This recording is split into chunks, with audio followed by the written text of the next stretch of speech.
Okay, so up to in fact yesterday I started about the basics of how a computer works, and there we have seen just an overview, not in much depth, how hard disk, RAM, and processor they work together, right? And just as an overview, let me just recapitulate. All your programs, all your files, applications, all of them remain in hard disk, okay, and in fact they remain in terms of zeros and ones, because computer understands nothing but the language of 0 and 1. As for example, maybe some application is residing here, which is say 0 1 0 0 1 0 1 1. Okay, um, now suppose obviously the application contains much more bits than that. Now when we'll start executing this, it will come somewhere in the RAM. It will find some free space in the RAM. How does it do that? I'll demonstrate it later. In fact, operating system does this task. But rather than going into the depth, let me first keep it simple. This uh, comes into the RAM one by one. In fact, as I discussed yesterday, that each row, you can consider it like a bookshelf, right? Where each row contains say 8 bits. 8 bits has a special name that is called a byte. I'll come to that point later. But suppose your application consists of say 2 bytes. I have written 1 byte here. Suppose another byte. Let me remove this from here so that I can write another byte here. Suppose another byte is something like say 10110100. Okay. Now these 2 bytes will come to the RAM. Maybe suppose this 01001011 first byte comes here, and second byte comes just above this 10110100. Now these 2 bytes together will define this application. As again I am saying, even in reality, even the simplest just printing hello world takes much more bytes than that. Okay, so much more bytes come after this. I'm just showing this for demonstration with 2 bytes. Now what each of these bytes represent? Now each of these byte, it can represent either data or some instruction. Data in the sense what? You'll understand data in much details when you'll do programming. As for example, yesterday I gave you an example that suppose you ask the user that determine the primality of a particular number, say n. You have to take that number n from the user, right? So you need to have some storage. Eventually that storage will be part of RAM. Whenever user will give the input, that will come to the RAM as the data, right? So suppose and also the intermediate temporary calculations. In fact, eventually all of them I have clubbed together under a single term, that is variables. All the variables that you will declare in your program, you will understand it much details while we will do the programming. All the variables you will declare, they come to the RAM. There are some special cases, again that is a bit advanced topic, which we will discuss towards the end of this course. But for now, consider it simply that all the variables that you declare is stored in the RAM, takes a space in the RAM. So that's data. And your program, the program that you will write, in fact operates on those data. So they are instructions. And now what are instructions then? Instructions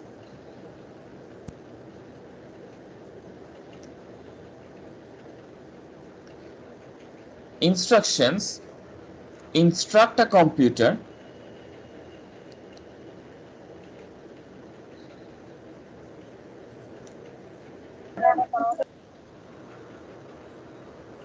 what to perform. Sir, Hello. I'm sorry, sir, to intervene, but sir, will you provide us notes or we have copy whatever you write? Your voice is not quite clear. Can you write it? Sir, will you provide us notes or we have copy whatever you write? Uh, I'm really very sorry, but your voice is breaking too much. Can you write your question in the chat? Sir, he is asking that will you provide us notes or we have to write it? Okay. Uh, all of them are being recorded, so you can go to the recording, download that for your later references. I'll also send these presentations as well, whatever I'm writing here. So you can take notes. That's much better in writing in your own hands. But I'll also send these slides as well. And at the same time, you can also download the recordings. Both of them are available to you. Okay. Does it answer your question?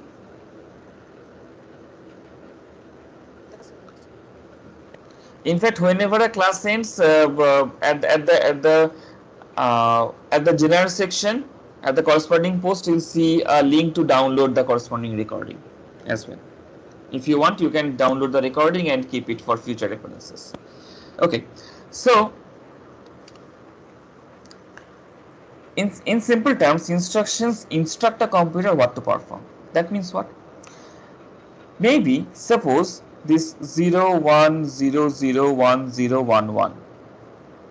Again, I'm saying maybe because nobody remembers what instruction does what. Okay, uh, and in reality, in practical today's Intel or AMD processors, these instructions are not 8 bits long only, they are in fact 64 bits long. So maybe I'm just considering a hypothetical very small machine that was still now on 8 bits, and suppose suppose it represents that it instructs, say, add, say, 4 and 11, maybe, right? I'm just taking it as an example. Now these instructions means this, but who will understand this instruction? What happens is that CPU, that means your processor, your instructions, when the programs gets loaded, all its instructions have been loaded into the RAM, have been loaded into the memory, right? One by one, byte by byte. What processor does is that it takes each instruction one by one. So what happens step by step? Let me write it up. Program as a sequence of instructions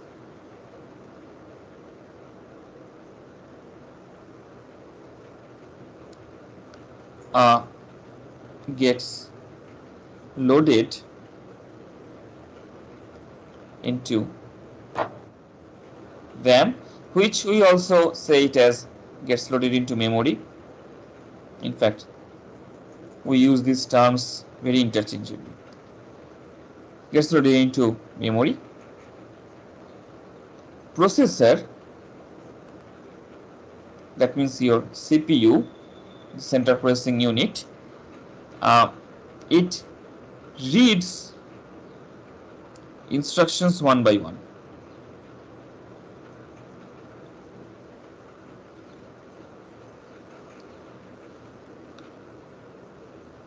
Okay, it reads the instructions. Sorry for the handwriting, because I'm quite getting lag, maybe due to my network problem, uh, because I have opened it on browser, this OneNote. I'm getting a bit lag when I'm writing and when it is coming here. So just follow what I'm saying. So processor reads the instructions one by one. Okay, so suppose these two instruction for some program, for this particular program has become loaded into the RAM. What CPU will do is that it first takes this first instruction. Okay, the CPU will read the first instruction, then understands what the instruction means. Some of you is unmuted. Okay. Understands what the instruction means. That means, suppose this first instruction, after the program gets loaded into the RAM, this first instruction comes to the processor. It is the task of the processor. In fact, more specifically, there is one several area in the processor that is called control unit. I will come to that point later. That control unit of the processor understands what is meant by this bit pattern 01001011. In fact, in the case of 64-bit, today's Intel or AMD processor, 64-bit processors, processor reads 1 byte means 8 bits. So for 64-bit instructions, processor at one time reads 8 bytes together. That means 64 bits. Read the 8 bytes together, takes it into the control unit, understands what that instruction means, and then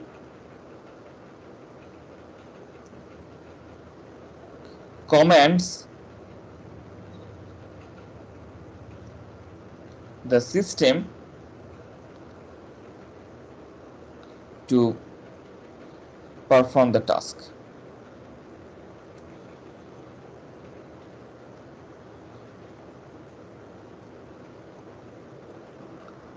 Now, in the case of mathematical operations, as you have seen, as I discussed yesterday, eventually most of the operation, most of the instructions in a normal program are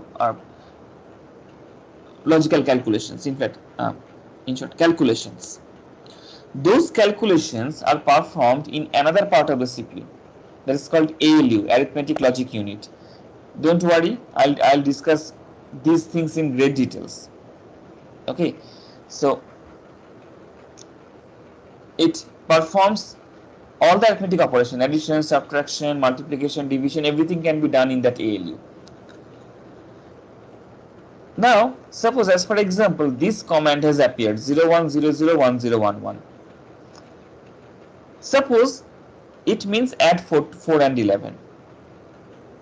Okay, the CPU, as soon as it will see that this is some arithmetic instruction, CPU will instruct the ALU that add 4 and 11.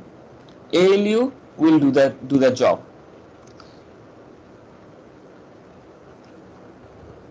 Let me write it. I'll discuss it in details later on. In processor, control unit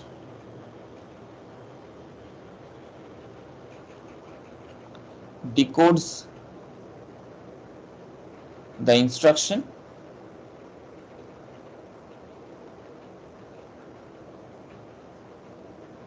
and sends signals to, in fact, these signals work as the command, sends signals to other part of the system to do the job, other part of the system to perform the task.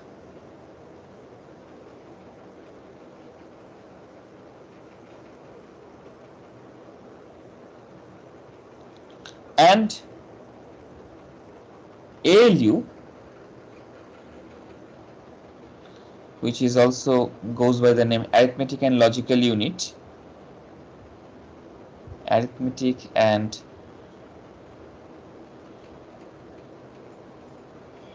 logic unit or logical unit, whatever you can say, they are same.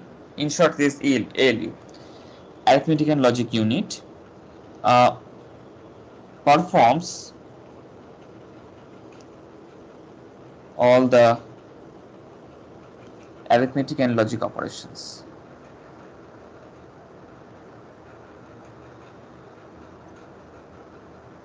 Arithmetic and Boolean logic operations. Now, what is Boolean logic? I'll come to that point.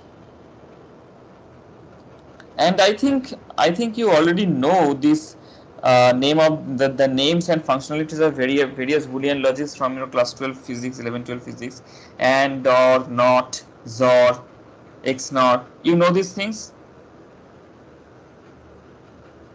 Yes, sir. Yes, sir. Yes, sir. Yes, sir. Yes, Okay. sir. You'll see them working. In fact, the complete. हाँ बोलो.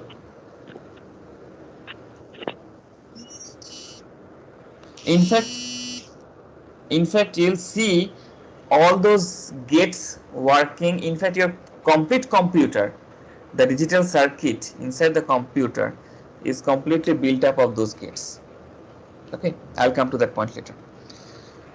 So, ALU performs all the arithmetic and Boolean logic operations. In fact, control unit also sends the corresponding instruction to the ALU, that, as for example, in such cases where the operation is some arithmetic or some logical, okay, the control unit sends the instruction to the ALU that do this job. If the instruction is something like show this information on screen, the control unit will send the signal directly to the screen. But obviously there are many things happen below that. I'm not going to the details now. You will know them step by step. Okay. So, any of you have any query regarding the discussion that I have done that I have done till now? Because all the discussions after this, even this required some concepts of binary number system. So I'll discuss about binary number system now. But up to this, any of you have any query?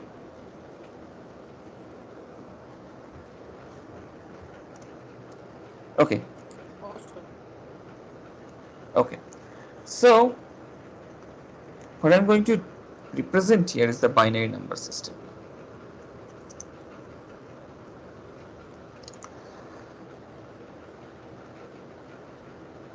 The see, as you know that bolo.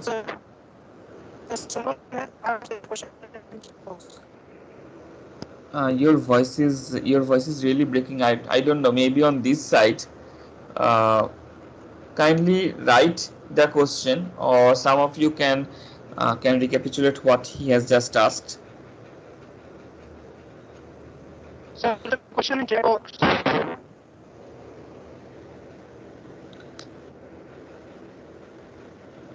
Can you write the question, please? Because your voice is really breaking on this side. Sir, I think he's saying that there's a question in the chat box. Just 1 second. Bharat, एक minute रुको. हाँ Neha, what is he asking? Sir, I think he's saying that there's a question in the chat box. So he's asking. Okay. अच्छा हाँ. Yes, that's what I was going to I was going to address. Why the device which has more RAM is better than less RAM? The reason is that, let me recapitulate this here. As I've said, all your applications come to the RAM. Now, if your now suppose you have say only 4 GB RAM. Okay. Now, if you are sure that you are not going to open so many applications that it will cross 4 GB of RAM, then you will see really no performance difference between 4 GB and an 8 GB RAM. But suppose you have a 4 GB RAM, but you have opened a Firefox, you have opened some editor, right? some code editor, complex code editors, or maybe you have even opened the some media player, everything in parallel. Maybe you have opened say 20 to 30 tabs on your Firefox or Chrome.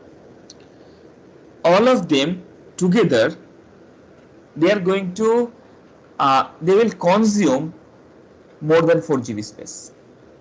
Now what will happen? In fact, there is a concept called virtual memory. I am not going to the details later. Even your even it takes, even suppose your system is 4 GB of RAM and all your opened applications, and remember the operating system that you are running, your Windows or Linux or Mac, that is also taking a substantial amount of RAM. Okay, so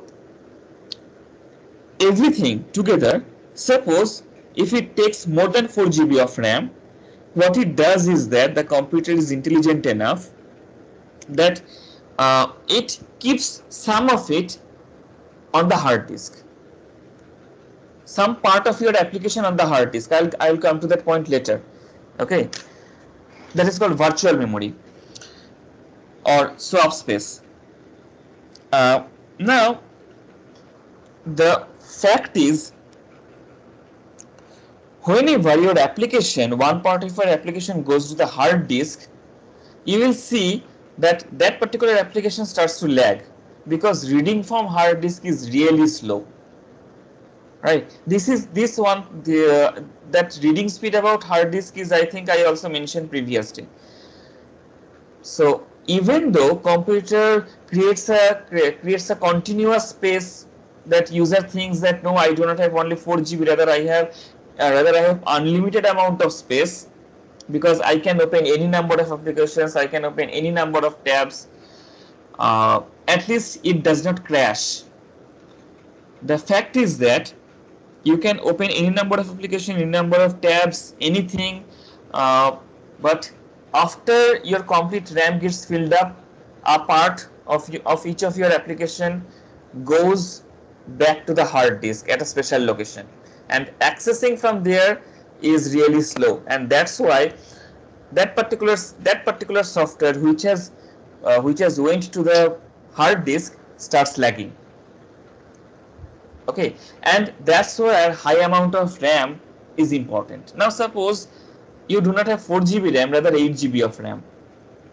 So obviously more number of applications can be held in the RAM without going to the without resorting to the hard disk, right?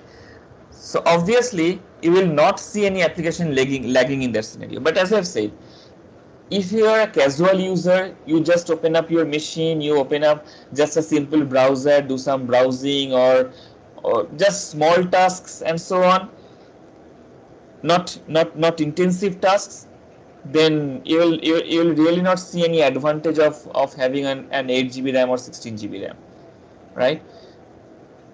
But if you run some intensive applications, as for example some of the today's video games, computer games, they take that I have read about in the memory requirements, they even some of the applications, some of those today's high-end games, because today's high-end video games are one of the most complex applications that I have ever seen. I have seen them to take memory requirements of even 8 GB. So when you run them, you can consider that it is going to take up a complete 8 GB space. So isn't there anything on your RAM? Obviously, but some part of your game is on hard disk, as well as some part of your other applications are also hard disk, and as a result you are going to see a complete lagging in your system. But if your RAM would be 16 GB, even after putting that complete game on your RAM, there will be 8 GB of RAM free for all other applications to run. So that's why higher amount of RAM is much better than lower amount of RAM. But again, I'm saying, if you are just a casual user, not intensive applications, you do not run intensive applications, having 16 GB, 32 GB RAMs are absolutely not necessary. Is it clear whatever I said?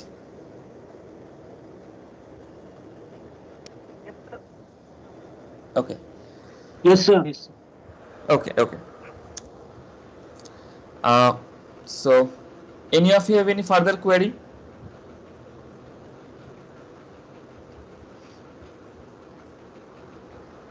Any other query? Okay. So before understanding the next part of the computer system, you need to understand the binary number system. The fact is, as I've said previously, computer understands only 0 and 1.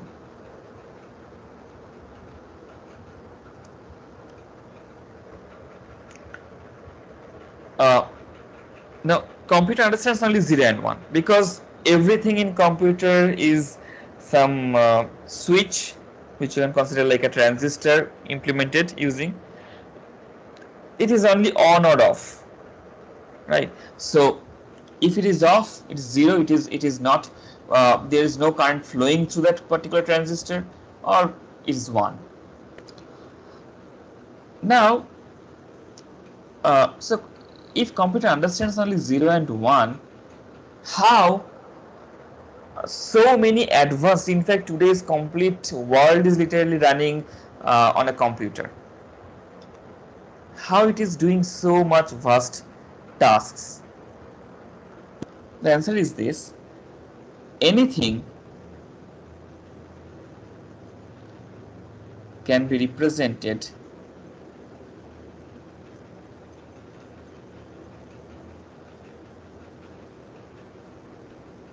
using only 0 and 1.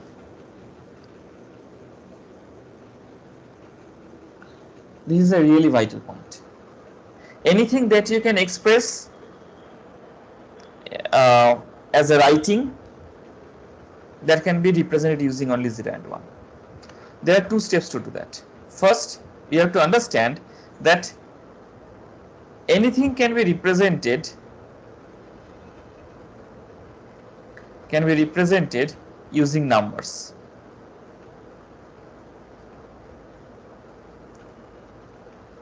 Okay, anything, even all the statements, normal statements, not statements containing any numbers, right?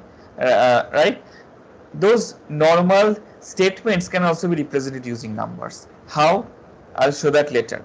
But before that, you have to understand that any number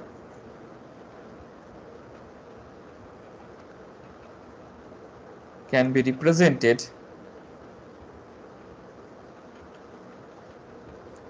using 0 and 1.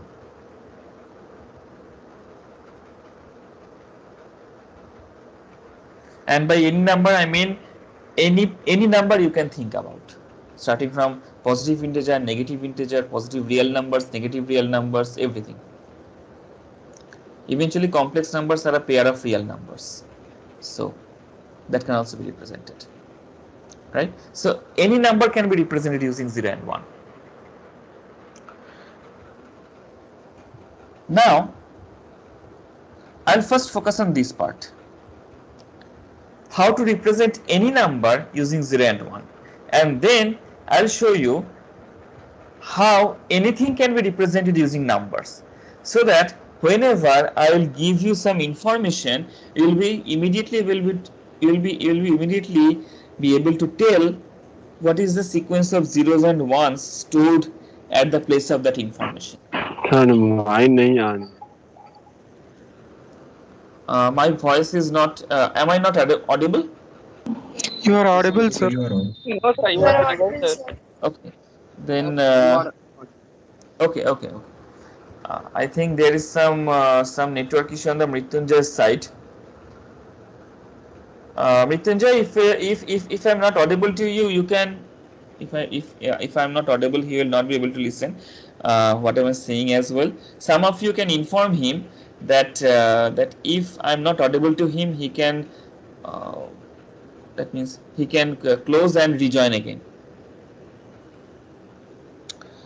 Okay. So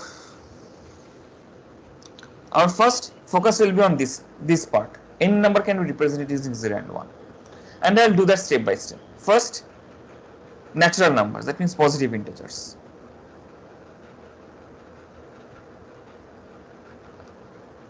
How can we represent any positive integer using the language of 0 and 1? To understand that, we have to first think how do we represent any number naturally. In fact, our natural representation is decimal. So as for example, if I write something like say 43, this is in fact 4 into 10 plus 3. Or if I write something as say 579, this is in fact 5 into 10 square plus 7 into 10 plus 9. This is in our natural decimal system.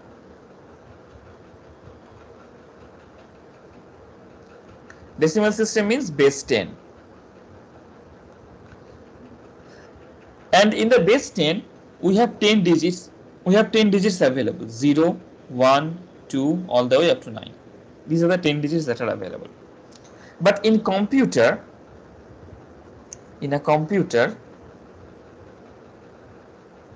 language, in the computer's language, only 2 digits are available. In fact, they are not called digits anymore, they are called bits. So only 2 bits are available. You can consider it quite equivalent to digits of other bases. 2 bits are available,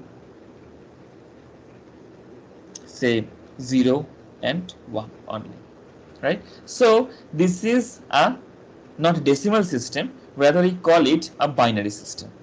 So this is a binary system.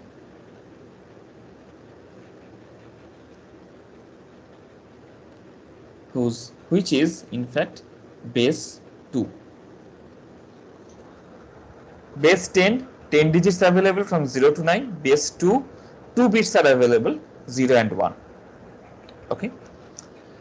So if I now as the numbers, now suppose if I write something like this, 101, you'll read this as 101 if I do not tell you that this is, I'm not writing it in base 10.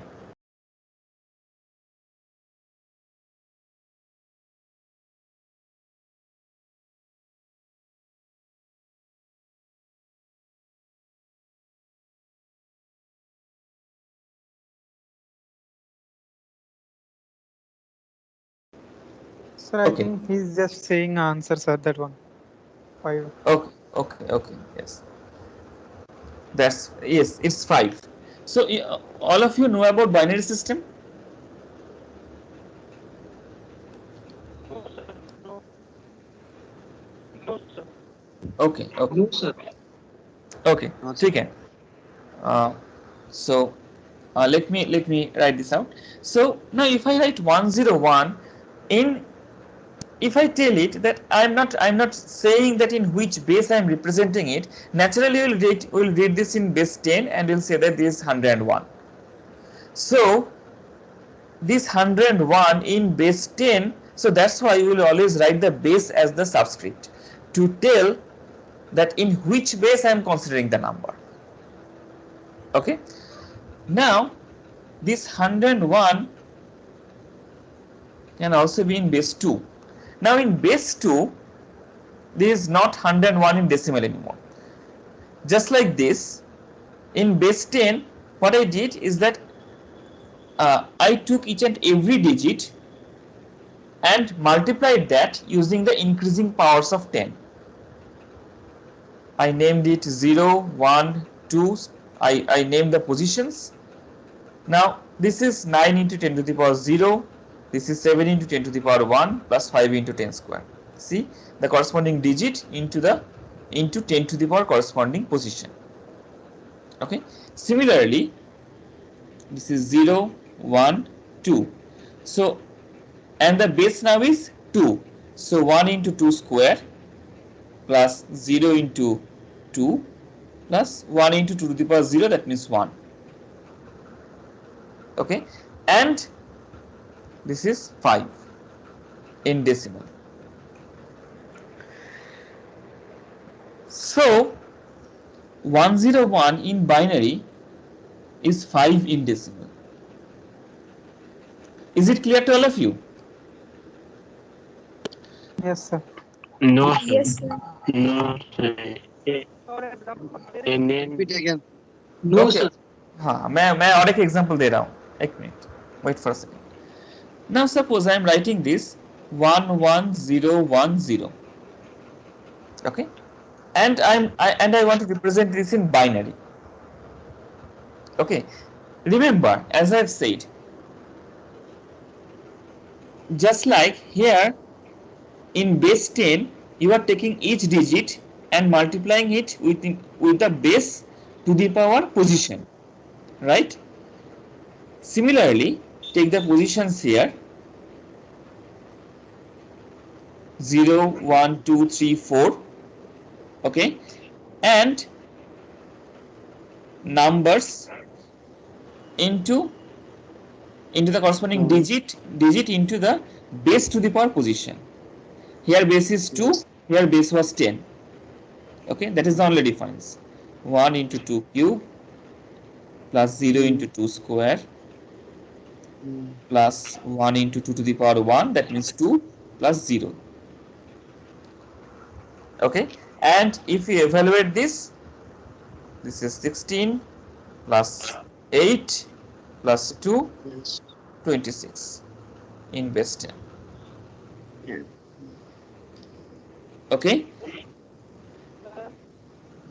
हाँ बोलो. तो reverse में कैसे लेके जाएंगे? I mean 16 को वापस कितना मतलब कैसे लिखेंगे? ओके, अगर 26 को मैं रिवर्स में बाइनरी में लाना चाहता हूँ तो कैसे करूंगा, right? Is that your question? Yes, sir. Yes, sir. I'll show that. But first understand how a number is represented in binary. Okay, and what it is equivalent in decimal.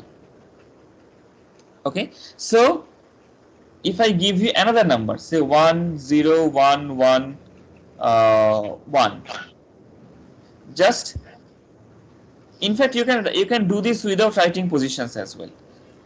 In fact, that will be same. This is 0, so 1. You will go from left to right and you will increase the power of 2, starting from 1 only, starting from 2 to the power 0. 2 to the power 0 means 1. So 1 into 2 to the power 0 plus for this one 2 to the power 1. So let me point it this. This one is going here, this one is coming up here. For this one, obviously this will be 2 to the power 2, right? So, and the coefficient is 1, so into 2 to the power 2 plus, then 0 is coming, 0 into 2 cube, then another one is coming, 1 into 2 to the power 4. This is, Repeat again, sir. yes, obviously you'll get the same thing.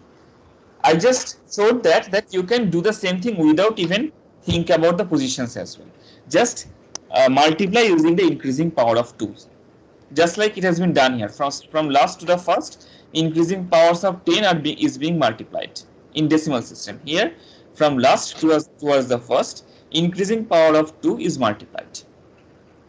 Okay, and this will give me 22 in base 10. No, 23, because there is another one here which I missed. 23 in base 10.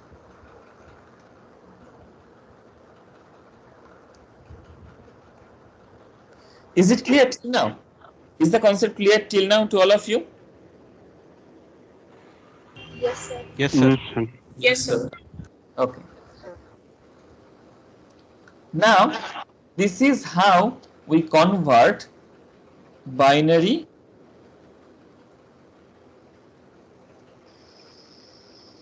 to decimal. So if you are given any particular binary number, that's how you will convert it into a decimal number. Now look the other way around. Decimal to binary. Okay. Suppose I am taking this 26. What I am going to do is that I'll divide 26 by 2 again and again, as long as we do not reach the result of 1. So if I divide by 2, 13, and I'll focus on the remainders. The remainder here is 0. Then divide by 2 again. What is the result? No. 6. And remainder is Remainder on. 1. Then 2, result is 3, remainder 0. 0. Then divide by 2 again, result is 1, Remainder on. remainder is 1. Remainder. Now we have reached 1, we'll stop here. Now I just write the remainders in the reverse way. So 26 in decimal, if you write the remainders in reverse way, you'll get 1, 1, 0, 1, 0. On. And see, these two are same. Okay. You can similarly take any number, 100, say 119. You can and perform the convert it into a binary as well. So divide by 2, I'll get 54. Remainder is 1.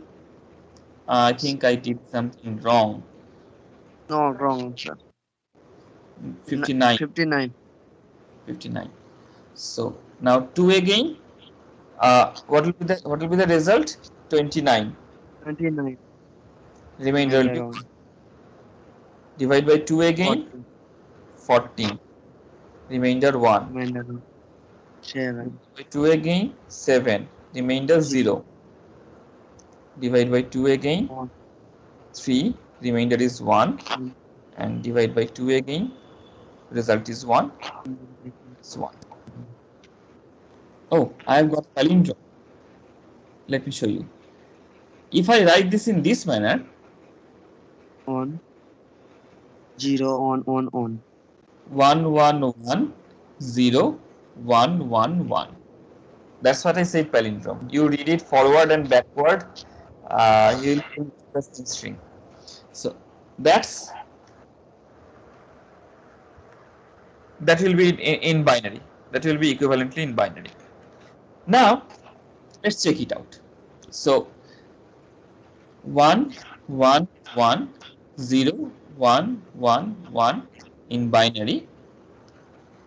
Now for this one, it will be remain as it is. For this one, I'll have 1 into 2 plus, for this one I'll have 1 into 2 square, then 0 into 2 cube plus 1 into 2 to the power 4. is Slash 1 into 4 here, then 5 and 6.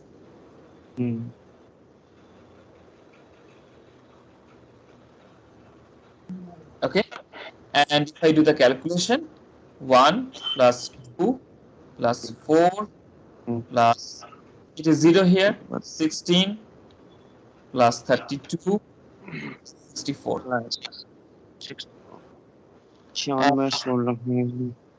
And if you add this up, I'm pretty much sure you'll get 119.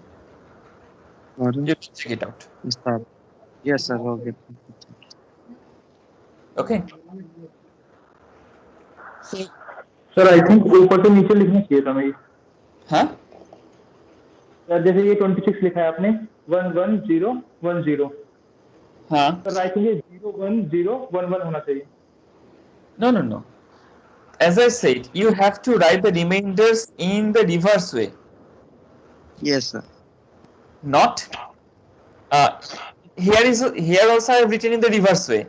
111 0111 111 011, but luckily I have chosen either it was luck or bad luck, I have chosen a number that also reads same in this direction as well. So otherwise the general rule is you have to read the remainders in the reverse way. Okay, sir ये 1101026 नहीं बैठ रहा 1101026 नहीं आते हैं? नहीं This has appeared here. I have converted this 11010 and 26 has come here. Recalculate again. Let calculate with me. Let me show you. 11010 in binary. Okay. Now observe step by step. This is 0 plus 1 into 2. I'm multiplying by increasing powers of 2 plus 0 into 2 square plus 1 Plus. into 2. हाँ बोल. Q. 2Q.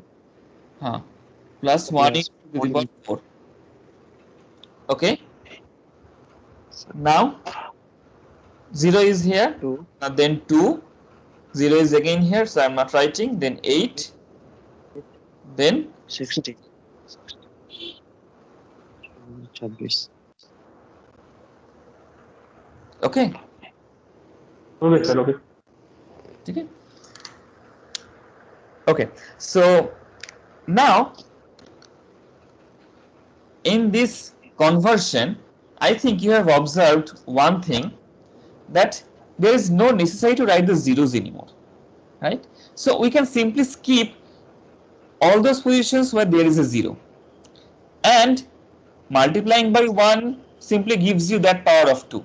So there is no point in writing these ones as well. So what you can do is that, to save writing, simply just calculate like this. See, 11010, I am taking it again, 11010. It is 0 here, so I am not considering. 0, 1. And see, I am calculating the positions. This position is 1, so 2 to the power 1 will come here. Plus 0, 1, 2, it is 0 again. 3, 1 again, so 2 cube. Plus 2 to the power 4. You do not need to write all these things. Let me show it with another example. 1, 0, 1, 1, 0, 1. 1, 0, 1, 1, 0, 1. 0. And that is 1. So 1. 2 to the power 0 means 1. Okay, 0, 1, but there is 0 here. 2. So 2 square. 3, 2 cube. 4 is 0 again, so I am not writing. 5. So 2 to the power 5.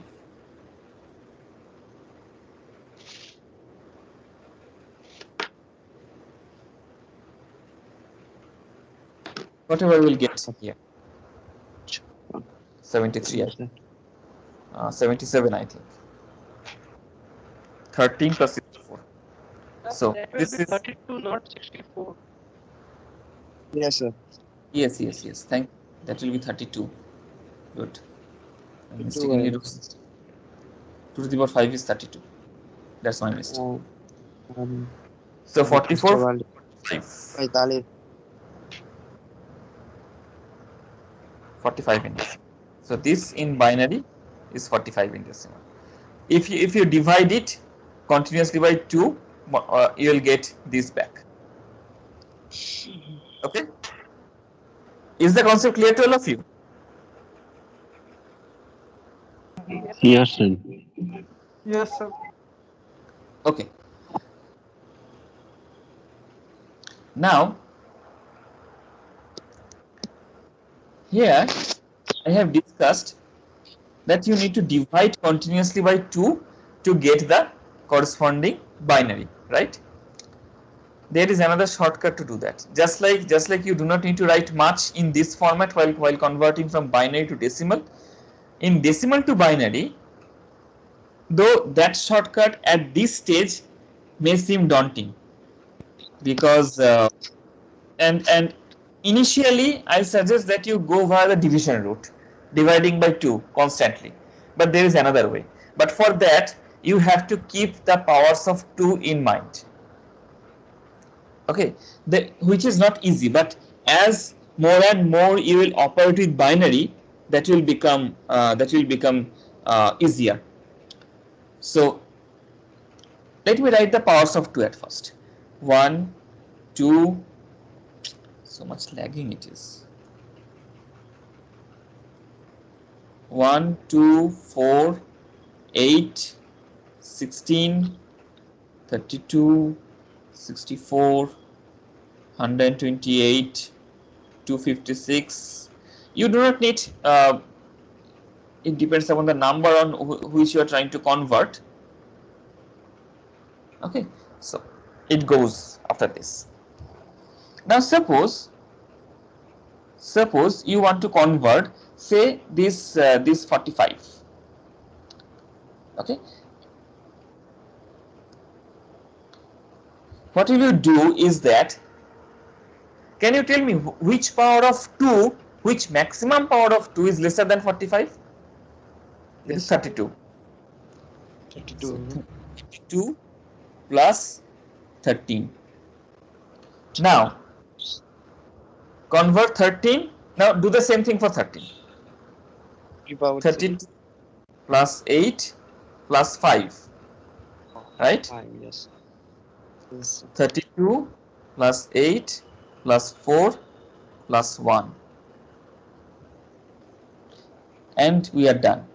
Now 32 means 2 to the power 5 plus 3 power 2 cube plus 2 square plus 1. plus In fact, any number can be represented as a sum of powers of 2. In general, sum of the powers of any number. Okay, but we are focusing on 2 now. And now write the binary. This is 1 means 2 to the power 0. Okay. Now look into the powers. These are the positions where there is a 1. At all the other positions there is a 0. Okay, so there is a 1 at 0th position. I will write this from the right because the 0th position is considered the rightmost, and then the position increases towards the left. So 1 at the 0th position. At the 1th position there is nothing, so 0. At 2 to the power 2, so another 1. Then 2 cube, another 1. There is nothing at 2 to the power 4, so 0. And 2 to the power 5, another 1. What did I get? 1 0 1 1 0 1 1 0 1 1 0 1. repeat again. Okay. After this step or that complete procedure. Okay, let me demonstrate this complete procedure again. Suppose you have been given any number. Okay, I am taking as an example 45. What will you do is that find the highest power of 2 which is lesser than 45, and that is 32, because 64 is greater than 45. 45 cannot be represented as a sum of 64 and something. So 32 plus 13. Now we got a power of 2. Now convert 13. Now do the same thing for 13. What is the highest power of 2 lesser than 13? That is 8. So 8 comes here, and you are left with 5 now. Okay, the same thing for 5. So 4 plus 1. And what you have now is all of them are powers of 2, and we are done here. Our first step is done. 32 is 2 to the power 5. This is 2 to the power 0, 2 to the power 1, 2 square, 2 cube, 2 to the power 4, 5, 6, 7, 8, 9, 10. So 32 is 2 to the power 5. 8 is 2 cube. 4 is 2 square. 1 is 2 to the power 0. Is it clear up to this? Yes, sir. Yes, sir. Okay. Yes, sir. Now just write the bits. And how will you write that? Look into the powers of 2. Where there is a power, write 1. Where the power is absent, write 0. 2 to the power 0 is present, so power 0 is present. So write a 1 at 0th position. Position increases from left to right, always remember this. So write a 1 at 0th position. There is nothing of 2 to the power 1. 2 to the power 1 is absent, so write a 0 there. Again, 2 square is present, so 1 there. 2 cube is present, so 1 here. Hello. 4 is absent, so 0 here. And 2 to the power 5 is present, so 1 here. Is it clear? Yes, sir. And you get this back. So that's another procedure to convert from decimal to binary. Though it may seem daunting at this moment, but as more and more you will be able to, that means as more and more you will practice, a time will come whenever you will look into a number, you will be able to immediately tell what is the highest power of 2 below than that. Just write that and write the rest of the numbers after subtracting this as addition. Then convert this again.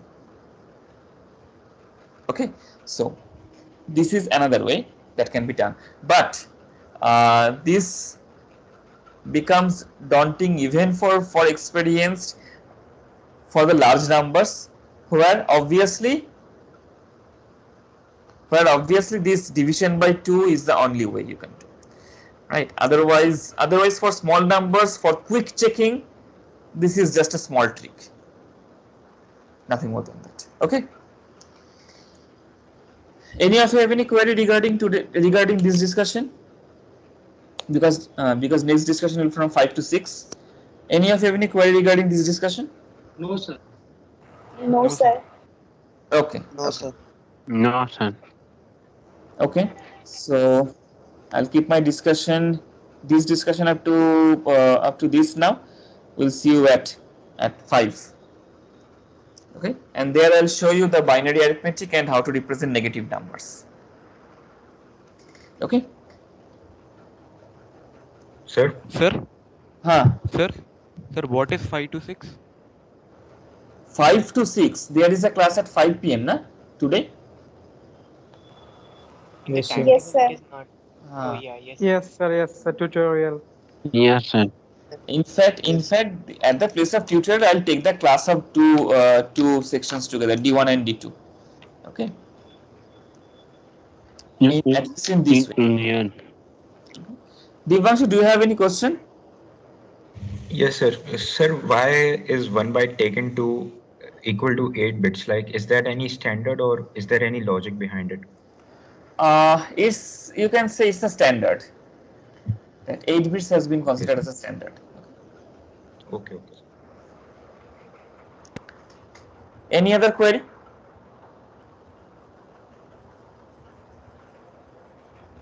No, sir, not from my side. Okay. So, okay, then we'll see you at 5.